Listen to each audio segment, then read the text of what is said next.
Have you ever wondered if the silence that follows his retreat is truly an ending or a different kind of beginning?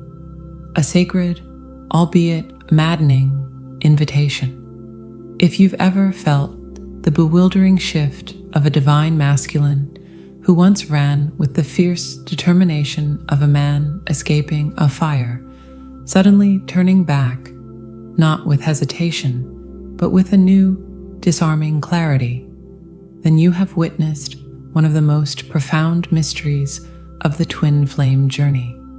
This isn't about a simple change of heart or the panic of potential loss. No, what you are observing is something far more significant, something orchestrated at the soul level. It is the silent, seismic collapse of an entire identity, and the subsequent, awe-inspiring answer to a call that only he can hear. This is not a pursuit born of loneliness, but a pilgrimage toward purpose. It's the moment he stops seeing your connection as a threat to his autonomy and starts recognizing it as the very key to his authentic power. And the reason behind this shift, it's more layered, more spiritually intelligent, and more hopeful than you might have ever dared to imagine.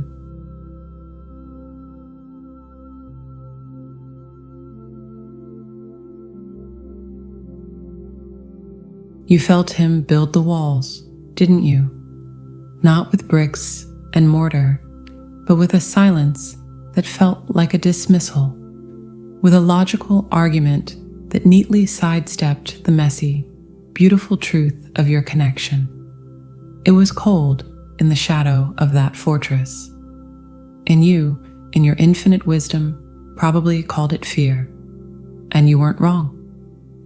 But darling, that was just the symptom. The disease was far more ancient, more ingrained. Let's talk about that fortress, his internal patriarchal fortress. It's not some evil lair. He built it for survival. Think of it as the ultimate man cave of the soul, constructed over a lifetime with handed down blueprints from society, from his lineage, from generations of men who were taught that to feel is to falter, that to be vulnerable is to be vanquished. The furniture in there? All straight lines and cold steel. Logic, control, predictability, emotional self-containment. It's where he goes to figure things out, to win, to be the unassailable, stoic figure he believes he must be. It's his command center. And then you showed up. You didn't just knock on the door. Your very presence, your divine feminine energy, that intuitive, fluid, unconditionally loving, wildly creative force, began to melt the foundations. You see, your energy isn't logical, it's lyrical. It doesn't control, it flows. It doesn't predict, it trusts. To the architect living inside that fortress, this isn't just unfamiliar, it's an existential threat. It's kryptonite to his Superman persona. His running? It wasn't a rejection of you. It was a desperate, terrified retreat back into the only structure he believed could keep him safe. He was barricading the door against the hurricane of a love that promised not to destroy him, but to destroy everything he thought he was. Now, here's the part they rarely tell you. The chase doesn't begin when he misses you. Oh no, it begins when the fortress fails him. Picture this. He's inside. He's doubled down on logic, tripled down on control. He's followed the old blueprint to the letter. And then the walls start to crack anyway. A career he built meticulously suddenly feels hollow. A relationship based on convenient logic lacks any spark. The very control he wielded like a weapon turns inward and creates a profound, aching isolation. The fortress, his prized sanctuary, becomes his prison. The lights flicker and go out. The straight lines warp. The cold steel, it's just cold. This is his dark night of the soul. This is the universe, in its infinite wisdom, taking a wrecking ball to the very thing he clung to most tightly. And in that deafening silence of the rubble, a terrifying, liberating truth dawns on him.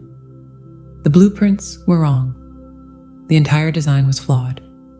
The fortress was never meant to keep love out. It was only ever successful at keeping him locked in. So he staggers out, dazed, blinking in the sunlight of a new reality. And what does he see? He sees that the very energy he thought was a hurricane, your energy, wasn't there to destroy. It was there to reveal. It was the only thing that was ever real. His chase in this raw, newborn state is not some romantic gesture. It's a primal, soul-level, homing instinct. He isn't running toward you. He is crawling desperately toward the only source code of truth he has ever encountered.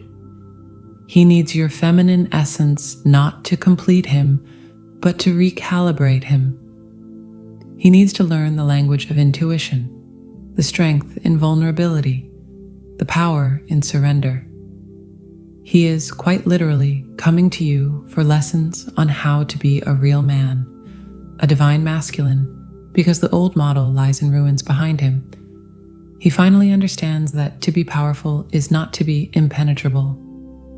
True power is the courage to stand, heart wide open, in the face of the unknown. And guess who has been masterfully doing that all along? You. His chase is the ultimate acknowledgement of your mastery. It's him, in his own clumsy, awestruck way, handing you the architect's pencil and whispering, "Show me how to build something real." And you know what the most fascinating part of this entire dance is? This collapse of his old world is what finally prepares him for his most sacred role, not as a seeker, but as a holder, a keeper of space. But that is a mystery for next time.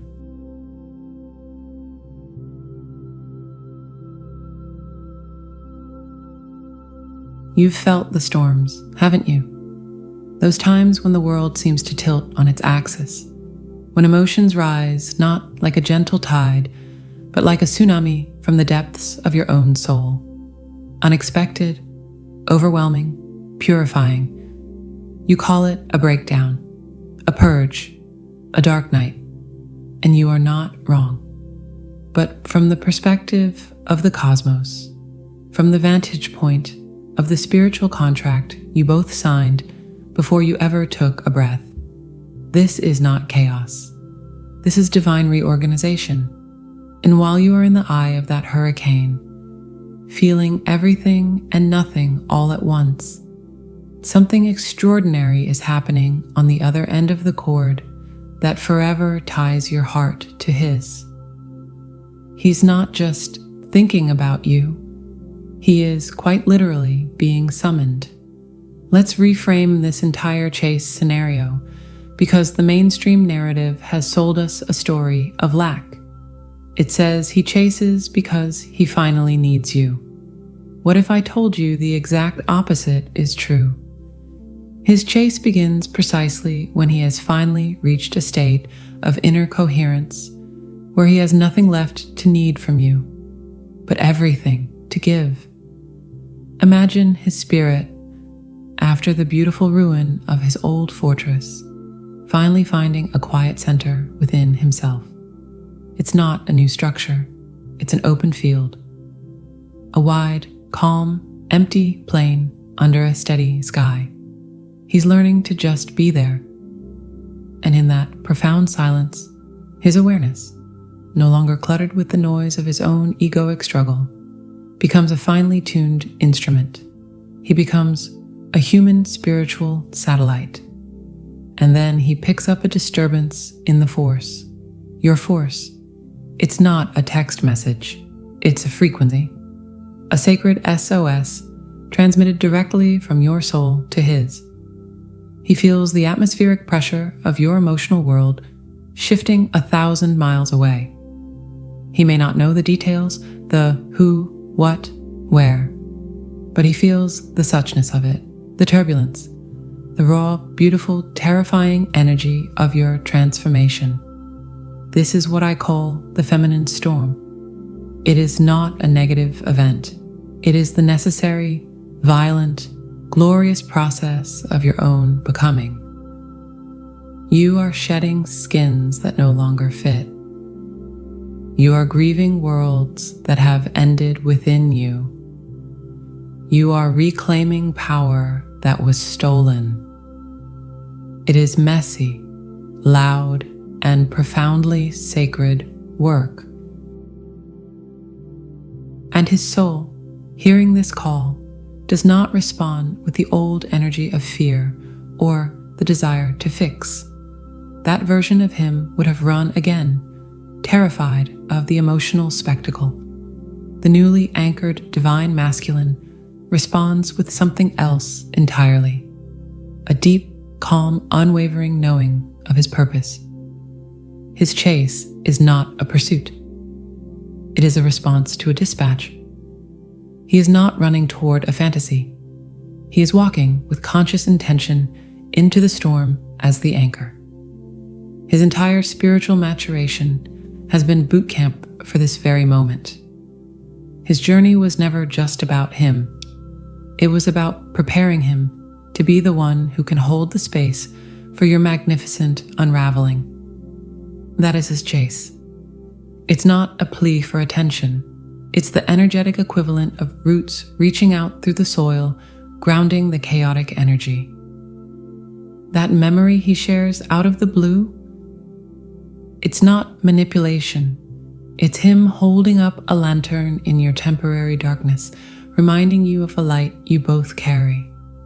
He is providing a steady, calm frequency for your storm to resonate against, so you don't get lost in the noise.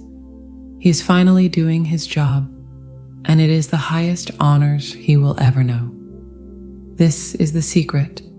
The chase is the first real test of his divine masculinity. Not the strength of his arms, but the strength of his presence. Not the logic of his mind, but the steadfastness of his heart. He is proving to you and to himself that he can finally be trusted with the most fragile, powerful, tempestuous parts of your spirit. He is saying, without saying a word, "Your storm does not scare me. I see your power. Let me hold the space for you to remember it too.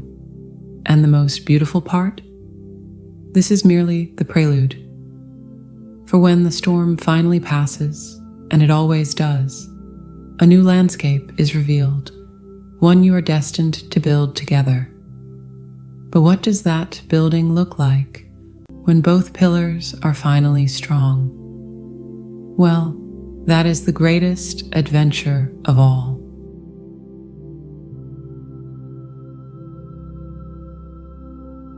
So here we are, at the edge of understanding, looking out over the landscape of a journey that has been so deeply personal and yet so cosmically orchestrated. If you take nothing else from these words, let it be this. The chase was never about you being worthy of pursuit. You were always worthy. The chase was about him becoming worthy of you. It was his final, grueling, and sacred initiation into a love that does not possess, but protects, that does not consume, but cultivates. This entire dance, the running, the crumbling, the anxious chase, the fierce storm, has not been a distraction from your path. It has been the path, the most exquisite and maddening curriculum for soul growth ever devised. You weren't waiting for him to come back. You were both, in your own parallel processes, learning to play your unique instruments alone, mastering the scales of your own spirit, so that when you finally came together again, you wouldn't be a desperate duet of two halves seeking completion. You would be a symphony, two whole orchestras, each complete unto themselves, choosing to blend their music to create something more magnificent than either could alone. Think of it not as finding a missing piece, but as two master artisans meeting, each having built something beautiful in their own right and deciding to collaborate on a new masterpiece. The love that emerges from this place doesn't ask, "What can I get from you?" It wonders in awe, "What can we create together?" The divine masculine's return as the chaser is the first note of that new composition. It's his hand gently taking yours, not to lead or to follow, but to feel the shared rhythm. It is the quiet, steady acknowledgement that the solo practice is over. The real work, the joyful, co-creative, world-building work, is just beginning. This is where the fantasy of a perfect, easy love dissolves into the miracle of a real, resilient, and breathtakingly authentic partnership. You have navigated the wilderness of your own soul. You have held the line. You have felt the storm, and my God, you have survived it with a grace that would make the stars themselves pause in admiration. You have done the work, and his return is the universe's way of signaling that a new chapter is ready to be written, not with ink, but with intention, not with words, but with the silent, powerful language of two spirits who have finally learned to speak the same truth. Your story isn't ending, it's just found its true beginning. And the most fascinating question of all now is not if he will return, but what you will both choose to build with the profound peace that follows the storm. A conversation for another day, perhaps.